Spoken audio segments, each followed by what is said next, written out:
ከማትስ መምህራችሁ ፍቅር ቢይዛችሁ ምን ታረጉ ነበር?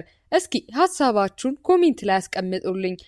ታሪካችን የሚጀምረው ሊሊ የምትባል አንዲት የሁለተኛ ደረጃ ተማሪ ባቡር ውስጥ አይኗን በዙሪያዋ ተቀምጠው በሚያወሩና በሚስቁ ወንዶች ላይ ተክላ ስናይ ሲሆን ቆይ ከዛ በፊት አሁን ላይ 800 ሰብስክራይበር አለን። እቅዳችን በዚህ 90 ቀን ውስጥ 100,000 ሰብስክራይበር ለመግባት ነው። አንችልም? እንችላለን። ሰብስክራይብ አድርጉ። ሊሊ በጣም ቆንጆ ተጫዋችና ትልቅ ህልም ያላት ልጅ መሆኗን እንረዳለን። የሊሊ ትልቁ ምኞት ከአንድ ሰው ጋር ፍቅር ይዟት የፍቅርን ውበት ማጣጣም ሲሆን ምንም እንኳን ቆንጆ ብትሆንም እድሉ ግን ገጥሟት አያውቅም። የሁለተኛ ደረጃ ትምህርት ቤት የወንድ ጓደኛ የምታገኝበት ቦታ እንደሚሆን ያሰበችው ሊሊ ባቡር ውስጥ ላየችው ቆንጆ ልጅ ፍቅሯን ብትገልጽም ጥያቄዋን ስላልተቀበለው በጣም ትከፋለች።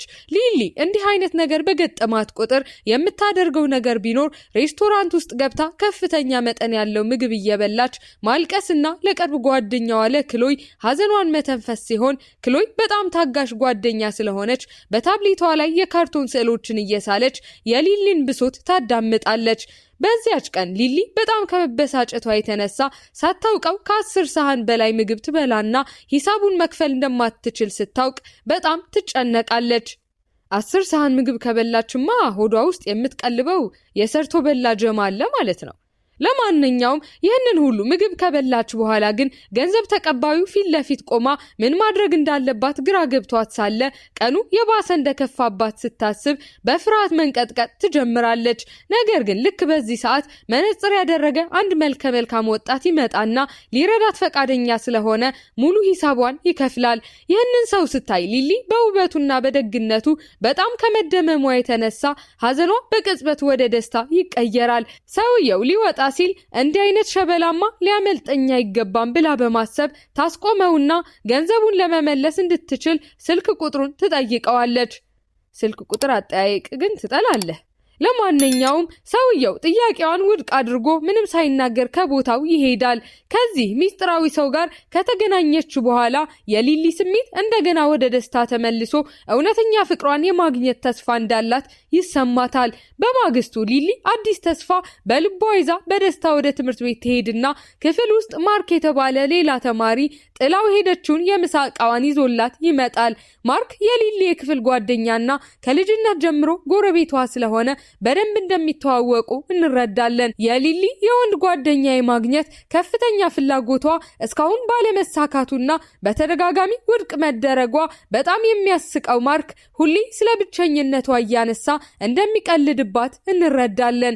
የክፍል ደወል ሲደወል አንድ መምህር ወደ ክፍሉ ይገባና ሁሉም ተማሪዎች ወደ የቦታቸው ይመለሳሉ። ይህ መምህር የሊሊ ክፍል አዲስ የሂሳብ መምህር ሲሆን ስሙ ሚስተር ዴቪድ እንደሆነ እንረዳና ሊሊ ሚስተር ዴቪድን ፊት ስታይ ትናንት በሬስቶራንቱ ሂሳቧን የከፈለላት እሱ መሆኑን ታስታውሳለች። በዚህ አስገራሚ ገጠመኝ ምክንያት ሊሊ እሷና ሚስተር ዴቪድ ለመገናኘት የተፈጠሩ ጥንዶች ለመሆን የታጩ እንደሆኑ ታምናለች። አይ ሊሊ፣ በመጀመሪያ ቀን ሂሳብ ስለከፈለልሽ ብቻ እጣፈንታችሁ ተቆራኝቷል ማለት ነው። አየዋህነት። ለማንኛውም በዚህ ምክንያት እውነተኛ ፍቅሯ ሚስተር ዴቪድ እንደሆነ በሙሉ ልቧ ያመነችው ሊሊ ልቡን ለማሸነፍ ማንኛውንም ነገር ለማድረግ ትወስንና በሚያስችላት መንገድ ሁሉ የሚስተር ዴቪድን ትኩረት ለማግኘት መሞከር ትጀምራለች። በእረፍት ሰዓት ከዚህ በፊት የከፈለላትን ገንዘብ ለመመለስ በሚል ሰበብ ሚስተር ዴቪድን ለማግኘት ወደ መምህራን ቢሮ ትሄዳለች። ሊሊ በቅልብልብ ባህሪዋ የሚስተር ዴቪድን ትኩረት ለመሳብ ብትሞክርም እሱ ግን ምንም አይነት ምላሽ ስላልሰጣት ቅር የተሰኘችው ሊሊ ባዘነ ፊት የመምህራንን ቢሮ ለቃ ወደ ክፍሏ ትመለሳለች። ነገር ግን ሊሊ ክፍል ስትደርስ ከሎከሯ ላይ የፍቅር ደብዳቤ ስላገኘች በጣም ትደነግጣለች። ያየችው ነገር ህልም እንዳይሆን በመስጋት ሎከሯን ደጋግማ ከፍታ ትዘጋውና በመጨረሻም አንድ ሰው ፍቅሩን ሊገልጽላት በመፈለጉ በጣም ተደስታ ደብዳቤውን ትከፍተዋለች። በደብዳቤው ላይ የሰፈረው መልእክት ላኪው ከትምህርት ቤት በኋላ ከትምህርቱ ጀርባ ሊያገኛት እንደሚፈልግ የሚገልጽ እንደሆነ እንመለከትና ትምህርት እንዳለቀም ሊሊ ደብዳቤውን የላከውን ሰው ለማግኘት ወዲያውኑ ወደ ትምህርት ቤቱ ጀርባ ትሄዳለች። ደብዳቤውን የላከው የሌላ ክፍል ተማሪ የሆነ ኬቪን የተባለ ወንድ ተማሪ ሲሆን ኬቪን አብረው ለፍቅር ቀጠሮ እንዲወጡ ይጋብዛታል። ሊሊ ምንም ሳታስብ ወዲያውኑ ግብዣውን ትቀበላለች። ምክንያቱም ይህንን ክስተት ስታልም ስለነበረ እንደነበረችና አሁን ህልሟ እውን ስለሆነ እንደሆነ እንረዳለን። ከሰዓት በኋላ ሊሊ ከኬቪን ጋር ላላት የመጀመሪያ የፍቅር ቀጠሮ ስትዘጋጅ በጣም ከመጓጓቷ የተነሳም ሳታይ መንገድ ልታቋርጥ ስትል መኪና ሳይገጫት በፊት በአጋጣሚ እዚያ የነበረው ሚስተር ዴቪድ በፍጥነት ወደ ጎን ጎትቶ ከአደጋ ያድናታል። ሚስተር ዴቪድ እና ሊሊ በአንድ ሰፈር የሚኖሩ ጎረቤታሞች መሆናቸውን በዚህ እናውቅና በአዲሱ ሁኔታዋ ኩራት የተሰማት ሊሊ ከኬቪን ጋር ስላላት የቀጠሮ እቅድ ሆን ብላ ለሚስተር ዴቪድ ስትነግረው ኬቪን ለረጅም ጊዜ ሲወዳት እንደነበር ዋሽታ ትናገራለች። ቪዲዮውን እዚህ ድረስ ከተመለከታችሁ ተመችቷችኋል ማለት ነው። ቪዲዮውን ላይክ ቻናሉንም ሰብስክራይብ ማድረግ እንዳይረሳ እንላለን። ወደ ታሪካችን ሚስተር ዴቪድም ከመቅናት ይልቅ ተገርሞ አንቺ ግን ኬቪንን ተወጂዋለሽ ብሎ ሲጠይቃት ሊሊ ከዚህ ቅጽበት በፊት ለኬቪን ምንም አይነት ስሜት እንዳልነበራት በድንገት ትረዳለች። በመጀመሪያው የቀጠሮዋ ቀን ላይ ሊሊ ትንሽ ቅር የተሰኘችበት ምክንያት የሆነው ነገር ሁሉ እሷ በጠበቀችው መሰረት ስላልሄደ እንደሆነ እንረዳለን። የኬቪን እንግዳና የተዝረከረከ ባህሪ ከሷ ጋር እንደማይሄድና ምንም ደስታ እንዳልተሰማት የተገነዘበችው ሊሊ ከመጀመሪያው ቀጠሮዋ በኋላ ኬቪንን በፍጹም እንደማትወደውና ግብዣውን የተቀበለችው ተስፋ ስለቆረጠች ብቻ እንደሆነ ታምናለች። በማግስቱ ሊሊ ከኬቪን ጋር የነበራትን ግንኙነት ወዲያውኑ ስታቋርጥ ኬቪን በሊሊ ውሳኔ በጣም ከመናደዱ የተነሳ በትምህርት ቤቱ በሚገኘው የውሃ ፏፏቴ ላይ ገፍትሮ ይከታታል። አያችሁ አይደል? በደመነፍስ የተጀመረ ግንኙነት መጨረሻው ይሄ ነው። ወይ ጉድ! ለማንኛውም ይህንን ሁሉ ሲመለከት የነበረው ሚስተር ዴቪድ ወዲያውኑ ወደ ሊሊ ቀርቦ ከውሃው እንድትወጣ ይረዳትና ዛሬ ደረሰባት መጥፎ ነገር ሁሉ የመጣው በራስ ወዳድነቷ ምክንያት እንደሆነ ይነግራታል። ምክንያቱን ሲናገር ሊሊ የወንድ ጓደኛ ማግኘት ቀላል ነገር አድርጋ ስለወሰደችውና ያንን ሰው እወደዋለሁ ወይስ አልወደውም ብላ ራሷን ሳትጠይቅ በደመነፍስ እንደ እንስሳ በመመራት መሆኑን ያስረዳታል። ከማንወደው ሰው ጋር ግንኙነት መጀመር በጭራሽ ወደ ደስታ እንደማይመራ ሚስተር ዴቪድ ቢነግራትም በሚገርም ሁኔታ ሊሊ ከዚህ ውይይት ትምህርት ከመውሰድ ይልቅ በሚስተር ዴቪድ ንግግር ውርደት ስለተሰማት ከሱ ለመራቅና ከእንግዲህ ከሱ ጋር ላለመነጋገር ታቅዳለች። በማግስቱ ሊሊ ለክሎይና ለማርክ ከሚስተር ዴቪድ ለመራቅ ማቀዷን ትነግራቸዋለች። በዚህ ጊዜ ክሎይ የክፍል መምህራችን ሆኖ እንዴት ነው ከሱ ጋር መገናኘት የምታቆሚው በማለት በእቅዷ ላይ ታሾፍና ይባስ ብሎ ሊሊ የቤት ስራ ሰብስባ ወደ ሚስተር ዴቪድ ቢሮ እንድትወስድ ስትታዘዝ እቅዷ ፈጽሞ የማይቻል ይሆናል። ሊሊ ቢሮ ስትደርስ በሚስተር ዴቪድ እና እሱን በሚወዱት ሴት ተማሪዎች መካከል የነበረውን ቅርበት ስታይ በቅናት ትሞላለች። ነገር ግን በሚስተር ዴቪድ ዝምተኛና ግዴለሽ ባህሪ ምክንያት ተማሪዎቹ ተስፋ ቆርጠው ክፍሉን ለቀው ሲሄዱ ሊሊ ደስታ ይሰማታል። ሊሊ የተማሪዎችን የቤት ስራ እንዲገመግም ስትረዳው የቀድሞ እቅዷን ረስታ በፊቱ መጃጃል ትጀምራለች። ሚስተር ዴቪድ በቀልዶቿ ከልቡ ሲስቅና ሲደሰት ሊሊ ስታይ ይባስ ብሎ ከእሱ የያዛት ፍቅር መባባስ ይጀምራል። በዚያች ምሽት ግን እንደ መምህርነቱ በፍጹም ፍቅሯ እንደማይቀበላት የተረዳችው ሊሊ ከሚስተር ዴቪድ የመራቅ እቅዷን ትተገብራለች። ለሚቀጥሉት ጥቂት ቀናት ሊሊ ከሚስተር ዴቪድ ርቀቷን ለመጠበቅ ብትሞክርም በሱ ውበትና ማራኪነት ሁሌም ትሸነፍ ስለነበር ከብዙ ጥረት በኋላ የደከማት ሊሊ ከሚስተር ዴቪድ ፍቅር እንደያዛት አምና ትቀበላለች። በዚያ ቀን ሊሊ ከትምህርት ቤት ልትወጣ ስትል ከባድ ዝናብ መዝነብ ስለጀመረ በትምህርት ቤቱ ሕንፃ ቆማ ትቀራለች። ይህንን ያየው ሚስተር ዴቪድ ወዲያውኑ ወደ ቤቷ ሲወስዳት ሊሊ ቤቷ በር ላይ ብትደርስም ቤታቸው እንደተቆለፈና ቁልፉ ከእናቷ ጋር እንደሆነ ትረዳለች። በዚህ ምክንያት ሚስተር ዴቪድ እናቷ እስክትመለስ ድረስ ለትንሽ ጊዜ እሱ ቤት እንድትቆይ ይዟት ይሄዳል። አሁን ገና ነገሮች ትክክለኛ የፍቅር ታሪክ የሚመስል መስመር ያዙ።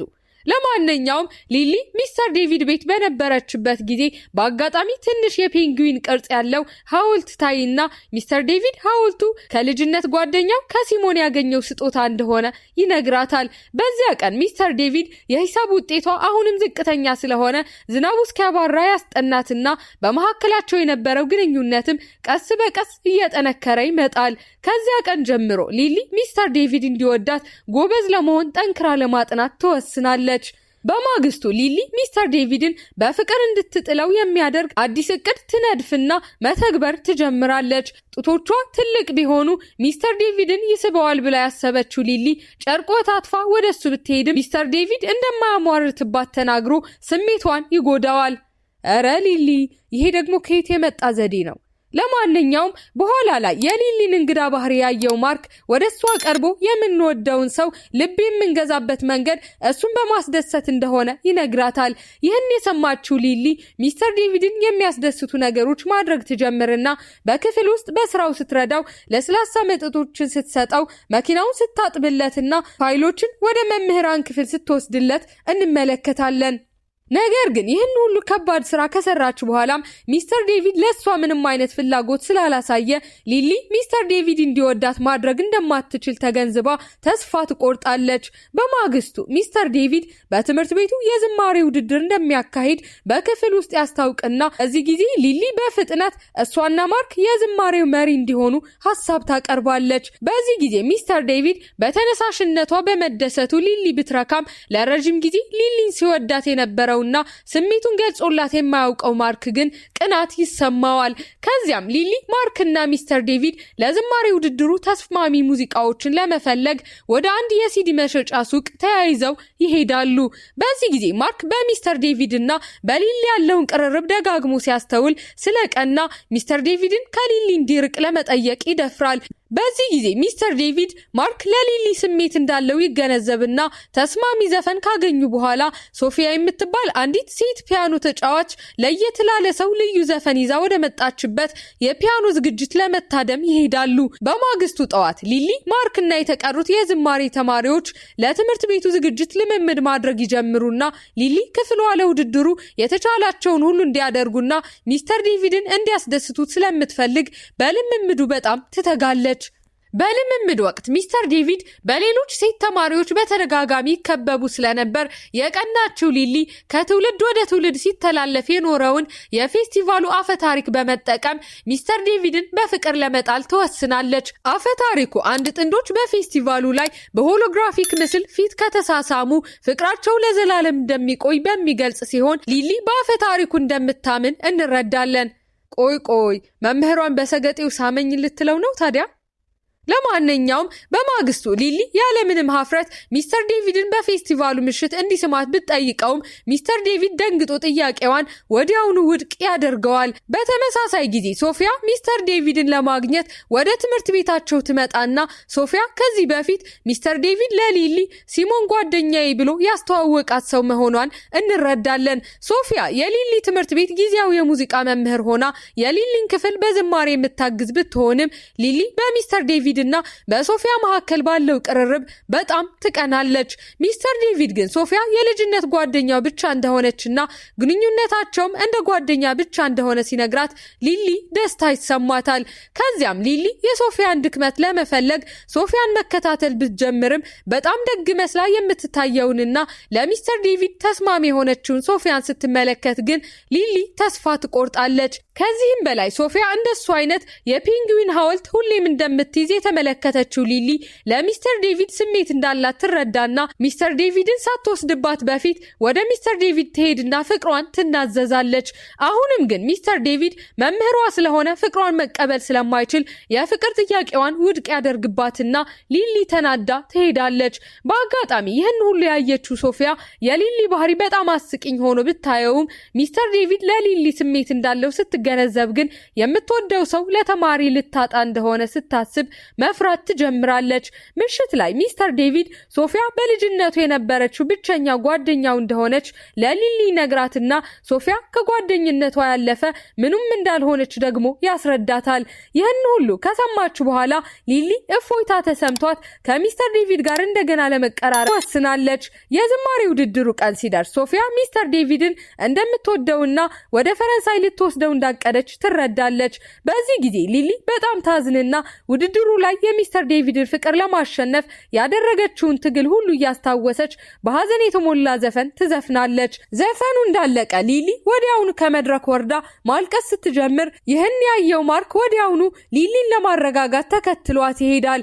በዚህ ጊዜ ሊሊ ማርክ ሁሌም ሲወዳት እንደነበር በመጨረሻም ሊሊ ትረዳለች። ምሽት ላይ በትምህርት ቤቱ ፌስቲቫል ወቅት ሊሊ ሚስተር ዴቪድን በክፍል ውስጥ አግኝታ ለመጨረሻ ጊዜ ፍቅሯን ትናዘዛለች። የሚስተር ዴቪድን መልስ ከመስማቷ በፊት ግን ህመሙን መቋቋም ስላልቻለች ወዲያውኑ ክፍሉን ለቃ ትሄዳለች። በዚያች ምሽት ማርክ ለሊሊ አንድ ማስታወሻ ይሰጣትና በውስጡ ሚስተር ዴቪድን የማየት ምኞቷን ትጽፍበታለች።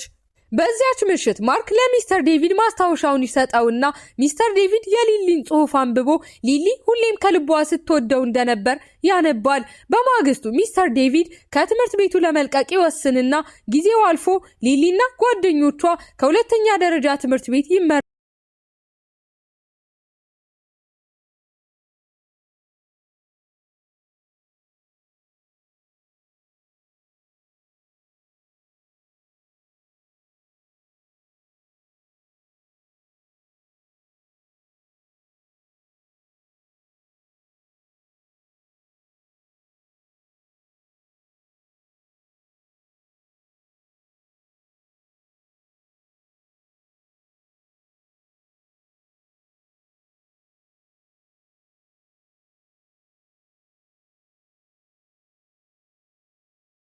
ሲተቃቀፉ ፊልሙ ያበቃል። ሀሳብ አስተያየታችሁን ኮሜንት ላይ ጻፉልን። እዚህ ጋርም የምትመለከቱትን ቪዲዮ ማየት እንዳትረሱ። ይመቻችሁ።